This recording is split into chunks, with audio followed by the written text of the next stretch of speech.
The Middle East, land of ancient history, cradle of civilization, a region that has seen the rise and fall of empires, the birth of religions, and countless conflicts that have shaped the course of human history. And, unfortunately, a place where missile attacks are about as common as a traffic jam in rush hour. It's a harsh reality that the people here have had to adapt to over the years. But even for a region used to conflict, the recent Houthi missile attacks on Israel have been a real kick in the pants. These attacks have added a new layer of tension and uncertainty to an already volatile situation. It all started in November 2023, a month that will be remembered for the sudden escalation in hostilities. Out of nowhere, missiles started flying out of Yemen, aimed straight at the heart of Israel. The precision and frequency of these attacks caught everyone off guard. Remember those carefree days when Israel only had to worry about, their immediate neighbors, the days when the primary concern was the threat from nearby territories? Well, those days are gone. The threat landscape has expanded, and the sense of security has been shattered. These weren't just potshots either. The missiles were sophisticated, capable of causing significant damage and casualties. The Houthis, a group that's been making waves in Yemen for years, were targeting Israeli cities, sending folks scrambling for bomb shelters. Their reach and capabilities have grown, making them a formidable adversary. Air travel? Forget about it. The skies were no longer safe, and the airports became ghost towns as flights were grounded indefinitely. It was like trying to book a flight during a volcanic ash cloud, but with more explosions. The chaos and disruption were on a scale that hadn't been seen in years. The big question on everyone's mind, how did this even happen? We'll get to that. The suddenness and intensity of the attacks left many in shock, searching for answers. But first, let's talk about Israel's reaction because, they weren't just going to sit there and take it. The Israeli military and government quickly mobilized, strategizing their next moves to counter this new threat. If there's one thing history teaches us about Israel, it's that they don't back down from a fight.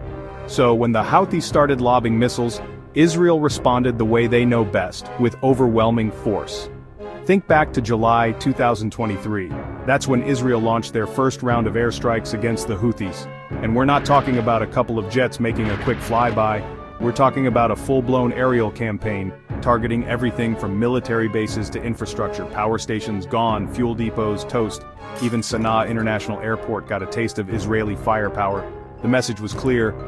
You mess with us, we mess with you, but like way harder. But here's the thing, despite the airstrikes, the Houthis haven't exactly been backing down. In fact, some would say they've gotten bolder. So what's the deal? Is Israel's legendary military might finally meeting its match? Israel has always prided itself on having top-notch intelligence. Their agencies are renowned for their meticulous attention to detail and their ability to predict and preempt threats before they materialize. They're like the Sherlock Holmes of the Middle East, always one step ahead. Their reputation is built on a history of successful operations and timely interventions. But when it comes to the Houthis, it seems like even Sherlock can miss a clue or two.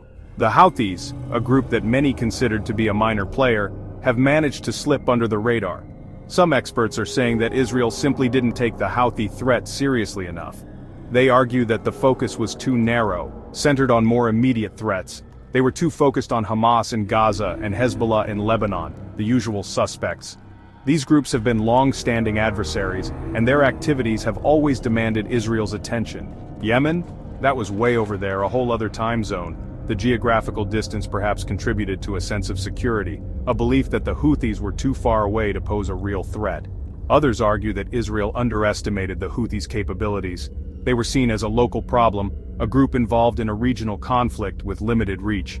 These guys weren't just a ragtag bunch of rebels anymore. Over time, they had evolved, gaining access to more sophisticated weaponry and better organizational structures. They had missiles, and they knew how to use them. Their growing arsenal and improved tactics meant they could strike targets far beyond their borders. It was like that moment in a movie when the geeky kid takes off his glasses and suddenly becomes a martial arts master. The transformation was unexpected and caught many off guard. Whatever the reason, it's clear that Israel misjudged the situation. The oversight has led to a scramble to reassess and re-strategize. And now they're playing catch-up, trying to figure out how a group thousands of miles away became their biggest headache.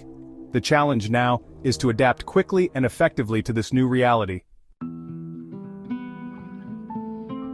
War is never cheap, And while Israel has a powerful military, even they can't escape the economic and social costs of conflict.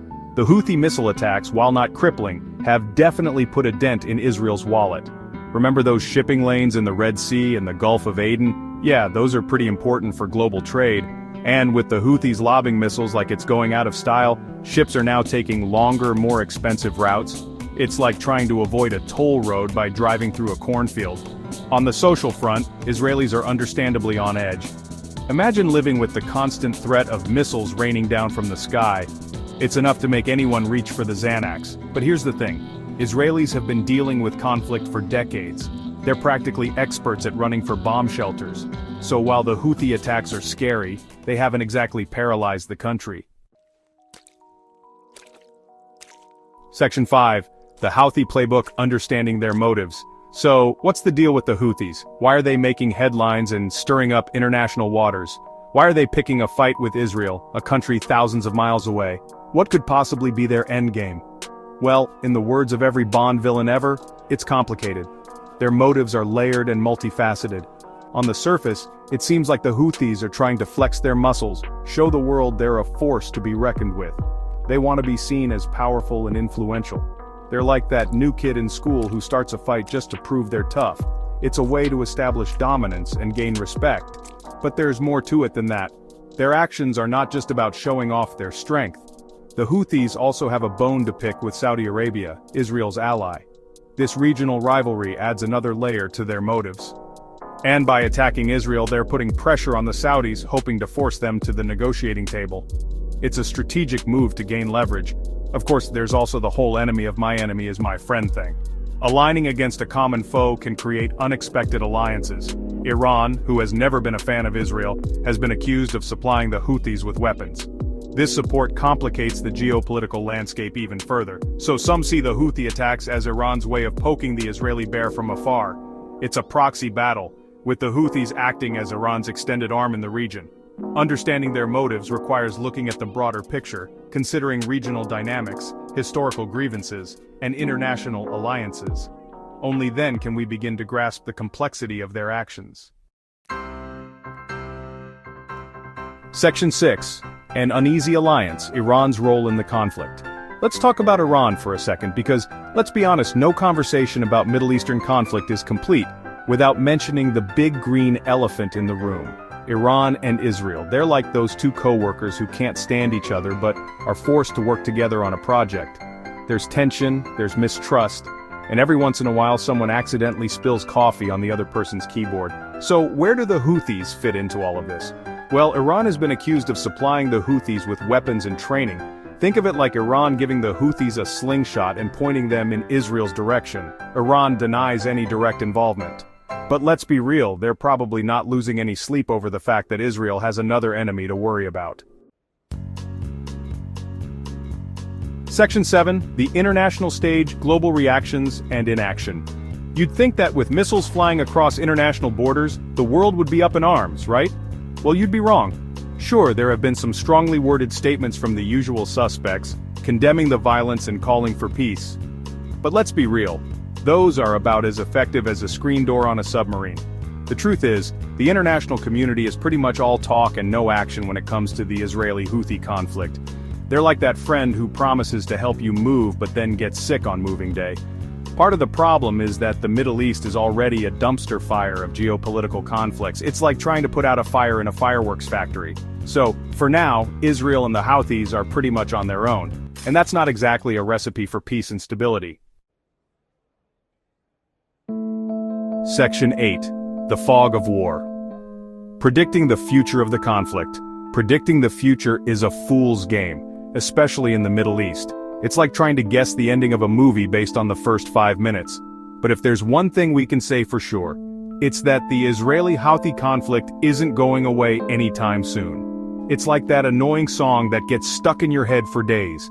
Israel will likely continue to respond with airstrikes, trying to degrade the Houthis' capabilities. The Houthis in turn will probably keep launching missiles, trying to prove they're not going to back down. The big question is whether this will escalate into a wider conflict. Will Iran get directly involved? Will other countries get dragged in? Only time will tell. But one thing's for sure, it's going to be a bumpy ride. Section 9. A call for peace. Is there a way out? So, is there any hope for peace? Or are we all doomed to watch this conflict play out until one side is left standing? It's easy to be cynical. After all, we're talking about a region with a long and bloody history of conflict. But even in the darkest of times, there's always a glimmer of hope. Maybe, just maybe, this conflict will force everyone to the negotiating table. Maybe they'll realize that violence isn't the answer and that there's a better way. It's a long shot, sure, but hey, stranger things have happened. And besides, in a world filled with so much darkness, we could all use a little bit of hope.